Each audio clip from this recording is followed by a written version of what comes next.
तो नाजरीन, solar panels की दुनिया में एक बहुत बड़ा नाम, इनफैक्ट सबसे बड़ा नाम लॉन्जी के हम स्टॉल पे मौजूद हैं। हम तो मौजूद हैं मुस्तफा साहब, इनसे बात करेंगे। अस्सलाम वालेकुम। वालेकुम सलाम। तो मैंने जो दावा किया, सबसे बड़ा नाम, सही दावा किया? बिल्कुल सही किया आपने। तो कुछ बताइए लॉन्जी के बारे में। लोन्जी सबसे बड़ा दुनिया में पैनल का मैन्युफैक्चर है। बैक देन लोन्जी दुनिया में सबसे बड़ा वेफर का मैन्युफैक्चर है और वेफर से ही पैनल बनता है। तो हम दुनिया में राइट नाउ सबसे बड़े मैन्युफैक्चर हैं और हमारे ऑफिस हैं और मेरे जो है मैन्युफैक्चरिंग प्लांट है वो दुनिया में अराउंड 15 मैन्युफैक्चरिंग प्लांट है। और इस साल में हमारी जो एनुअल कैपेसिटी थी वो अराउंड 70 गीगावाट की।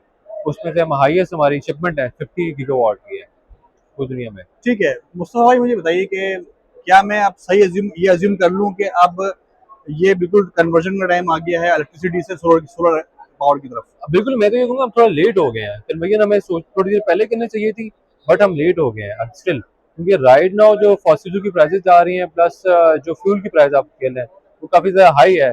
और एटलीस्ट हमारा जो एक ऐसा तबका है जो सोलर ऑप्ट कर सकता है, तो हमें उसको करना चाहिए, ऑप्ट करना चाहिए। क्योंकि विद द टाइम जो हमारे इस सोलर की सबसे अच्छी बात ये है, अगर आप सिंपल कन्वेंशनल जो तरीके उन पर जाते हैं, आप सिर्फ एक डैम बनाएंगे, उसके बाद आपने उस डैम की जो बिजली प्रोडक्शन होगी उसको एंड यूजर तक लेके भी जाना है। इसमें क्या होगा, अपने छत पे सिर्फ सोलर लगाना है और वो एंड यूजर ऑटोमेटिकली पहुंच जाएगा। तो ये उसमें काफी ज्यादा आपको ना इन टर्म्स ऑफ एक जो इनिशियल कॉस्ट है वो थोड़ी ज्यादा है, upfront cost, but later on this is investment for next 20 to 25 years. तो उसमें काफी आपकी चीजें बच जाती हैं, इसमें कोई लॉसेज, लाइन लॉसेज नहीं है। उसके अलावा कुछ अगर पॉइंट में मसला आ जाता है, सपोज इसकी कोई मेंटेनेंस है नहीं है, ठीक है, मेंटेनेंस होती तब इसका कोई मूविंग पार्ट है ही नहीं है, तो मेंटेनेंस की नहीं है। अगर मसला आ भी जाए तो आपने विद इन घर के अंदर वो उसको सही कर देना, आपके लिए पीछे लाइन लॉक के नहीं जाना कि उसमें मसला आया है ना, इससे कुछ चीजें जो नहीं है वो नहीं है इसमें। तो ये आप अब दुनिया जो मूव कर रही है वो स्मार्ट ग्रिड की तरफ चल रही है, तो solar is a part of smart grid. Pakistan में इस इन्फ्लेशन की वजह से जो पर कैपिटा इनकम है ऑलरेडी बहुत कम है, बिल्कुल लोएस्ट पार्ट पर है, तो एक आम आदमी के लिए अफोर्डेबिलिटी मुश्किल हो रही है इस वक्त। बिल्कुल मुश्किल हो रही है और उसके इश्यूज आपको पता है, रिसेंटली हमारे एसएस के इश्यूज हैं।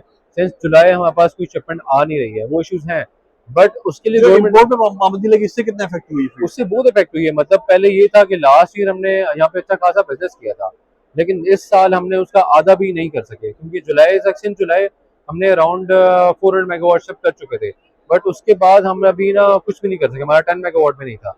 और एनुअल टारगेट जो था अराउंड 700 मेगावाट का था, हम अचीव करने से 50% वो अचीव कर सकें। और जो इससे पहले आपने बात की कि एंड यूजर तक, जैसे मैंने कहा कि देखें कॉमन मैन के ऊपर। हाँ, कॉमन मैन के ऊपर, उसमें ये होगा कि देखें, इसमें गवर्नमेंट एक अच्छी बात ये की थी कि आपको ना सब्सिडी दे रही थी, मतलब आपको ना इजी इंस्टॉलमेंट मिल रही थी। आपके पास एक सोलर का प्रोजेक्ट है सपोज 10 किलोवाट का, आप बैंक के पास है, बैंक में आपको ना 6% फ्लैट जो था वो इस पे आपको दे रही थी, इंस्टॉलमेंट में दे रही थी, तो वो काफी अच्छा है। जब आप किसी एंड यूजर को समझाओ ना, यार ये आपका बिल इतना आ रहा है, अगर आप सोलर पे ऑप्ट करेंगे, जो उसने बिजली का बिल देना है तो वो आपकी ना उसमें इंस्टॉलमेंट दे रहा है बैंक में, तो काफी वो वायबल था और वो लॉन्ग लास्टिंग था। उसका आरओआई था तकरीबन 5 से 6 साल में उसको आरओआई निकला था। तो नेक्स्ट जो 20 साल है वो उसकी ना टोटल जो सेविंग थी, तो एंड यूजर के लिए काफी अच्छा था। है तो अपफ्रंट कॉस्ट ज्यादा थी सोलर की, बट जो उसका जो बैंक ने फाइनेंसिंग इसकी कर दी उससे वजह से वो काफी रिलायबल है और काफी इजी है एंड यूजर को हमने इसको पहुंच में लेके आ सकते हैं। थैंक यू वेरी मच, आपसे बात करके बहुत सारी लाइक वाइज, इन्फॉर्मेशन में इजाफा हुआ हमारे। Thank you very much. Thank you.